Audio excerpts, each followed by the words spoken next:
What's up, bro? I'm a white guy who's way too into Kung Fu. I heard this game Sifu was coming out and I was like, oh, I gotta play that. Also, I could totally take that guy. Sure you could, dude. I will say, I was also pretty hyped for Sifu, and the game lived up to it. This has got to be the closest thing you'll get to playing a Kung Fu movie. Behind-the-scenes videos made it clear that developer Sloclap was taking the martial art of Pak Mei very seriously, bringing in Master Benjamin Kalusi to choreograph the fights. Now, I'm no martial arts master. Neither are you, shut up. But I do know movies, and Sifu brought a lot of them to mind. Kung Fu and other martial arts and action films from all over the world. In fact, executive producer Pierre Tarnot has said that the goal was to create, quote, that sort of Jackie Chan movie fantasy where it's one versus many. It's not long before Sifu starts throwing out one-liners you'd expect from a master like Chan. I'm only here for the workout. Sloclap even produced a live-action short just before the game released. The description says that Sifu is, quote, the martial art movie you've always wanted to play. I agree with that assessment, and because this is a video game, we get to experience those movie moments on a totally new level.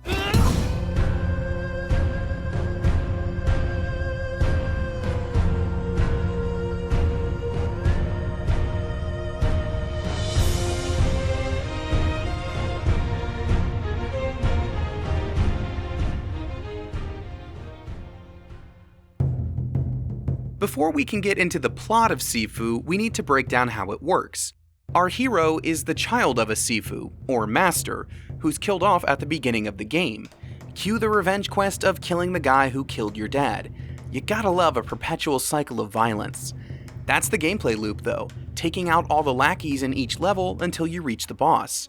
You can take them out by whittling down their health or by building up their structure meter, which shatters their defenses once full. You can think of it like posture from Sekiro Shadows Die Twice. Once it's maxed out, you can pull off the finishing blow.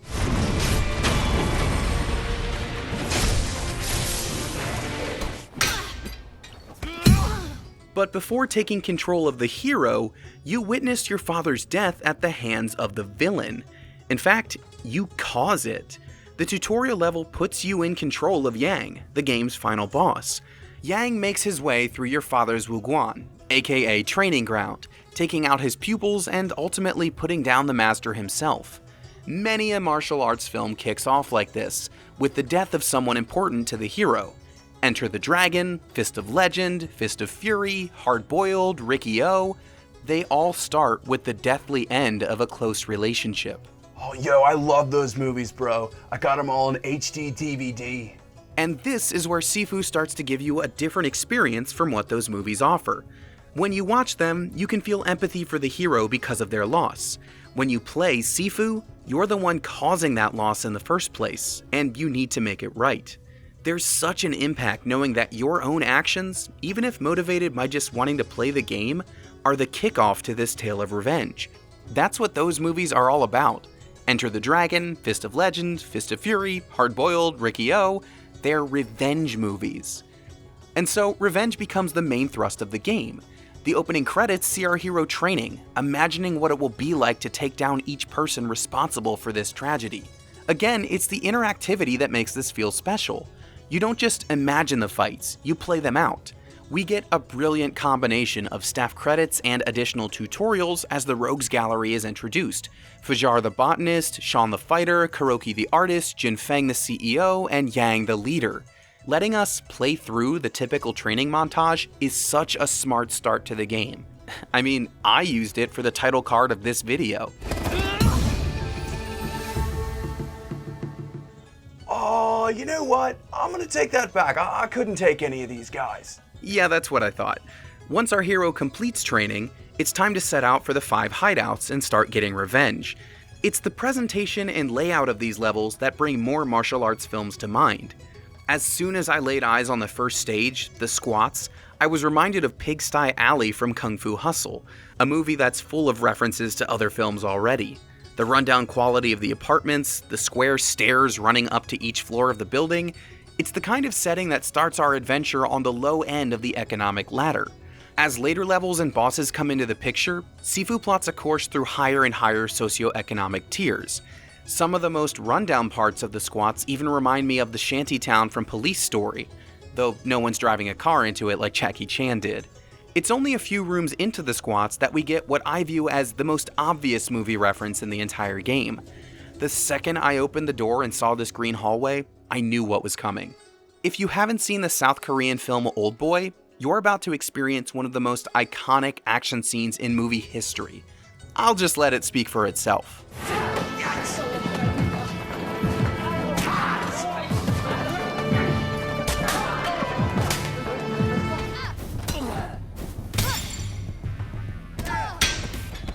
Insane! Marvel's Daredevil did the same thing on Netflix roughly a decade later. The thing about hallway fights is that they're constrictive and linear. You have a clear goal of reaching the other end, but doing so means you have no choice but to face every foe in front of you. When Sifu throws this challenge at you so early, it's daunting. It's a major test of your skills only partway through the first level. But by the time this challenge comes back around in the museum, your skills will have improved to the point where you feel ready to take it on again. Movies can give us a cinematic fight scene in a tight space, but only a video game can use it to test your skills and show how far you've come in mastering its mechanics.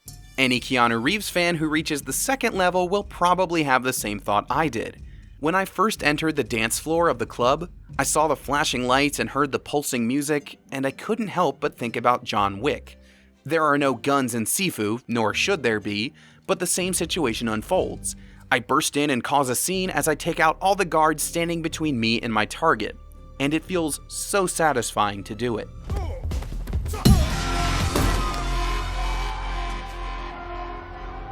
Hey, who's this? I know Kung Fu. Yeah, Daniel-san, Karate Kid. Wax on, wax off, bro. Later in the same level, things start to take a mystical turn, as the modern walls and electronically locking doors of the club are traded for burning straw buildings and moon gates. You haven't really traveled back in time, of course. This is merely a representation of the mental state of the upcoming boss. But the idea of going deeper and deeper into the weirdness is a time-honored tradition in martial arts movies. To cite another American work, Big Trouble in Little China starts in the streets of San Francisco, but winds up in an underground temple where ancient masters throw laser beams and lightning at each other. Sifu's fourth level, the Tower, follows a similar trajectory, starting you off in an upscale office building before dropping you down an elevator shaft into a mysterious archaeological site dug into the earth. Video games create such a sense of discovery by giving you control of when and where to round a corner or walk down a passage, and you never know what you're gonna find. Discovering the ancient cavern under the skyscraper was such a treat. Now, Big Trouble in Little China is itself inspired by a film from just 3 years before, Zoo Warriors from Magic Mountain. Just look at the absurd electrified and flaming weapons on display here. It takes me back to the club, where Sean, the boss, wields a burning pole. Yeah, let's talk about the bosses. I've named them already, but Fajar, Sean, Kuroki, Jinfeng, and Yang each preside over the game's 5 levels, respectively. Just as the levels scale up in terms of material wealth, the background of our rogues gallery gets more and more respectable as the game goes on, from a drug dealer, to a club owner, to an artist, to a CEO, to a seemingly miraculous healer. And each of them embody an element: wood, fire, water, metal, and earth. Wait, you're telling me they got magical powers too? Oh, I hope they didn't hear me talking smack earlier. Just as the set pieces of martial arts movies tend to get weird, so do the powers and abilities of the characters. 5 Elements Ninjas is a classic. Just watch as the Earth Ninjas shift through the dirt to get the drop on their opponent. Fajar the Botanist does something similar in the second phase of his fight, slipping in and out of the bamboo forest to attack you. Sifu doesn't use these elements in such an over-the-top way as some movies, but it does use them to add a new layer to every fight, ramping up the tension and visuals as you get closer to victory. One of my favorite examples of this is the third boss, Kuroki.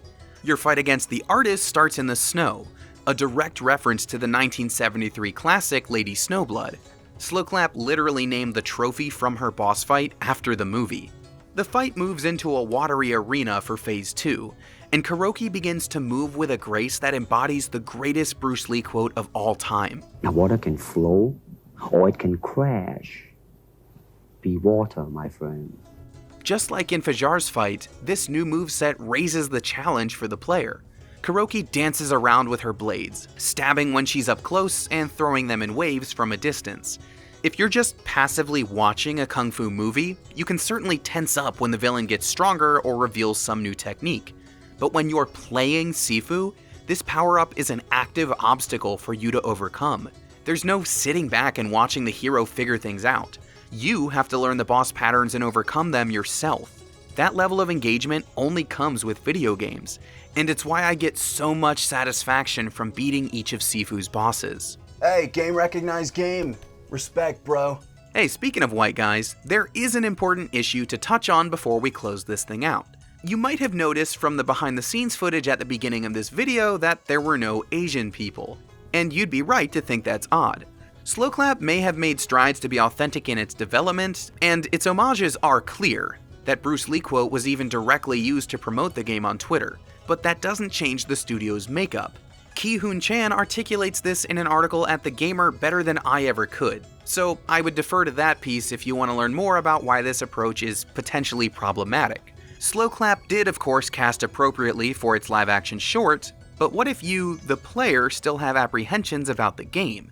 Well, this is a channel about positivity, so I'd like to posit a solution. Footage also shows Master Benjamin Calusi traveling to China to study with the traditional practitioners of Pak Mei. I think that's a method we can follow. Going to the source.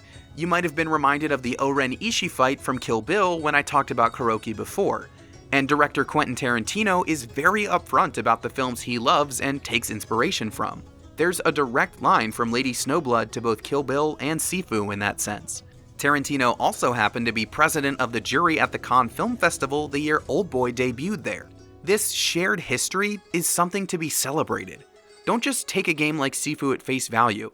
If you like what you see, then go deeper and learn about the original works that inspired the thing you're enjoying now. It might even inspire you to create something, or help you overcome the battles of your own life. I have spent 8 long years preparing for this. Yeah, thank you so much for watching this video. If you like what Framework is doing, hit that subscribe button in the middle. It would help me out an awful lot if you do. And if you want to see what we've already cooked up, you can hit that link on the far left. Thank you so much for watching, and I'll see you next time.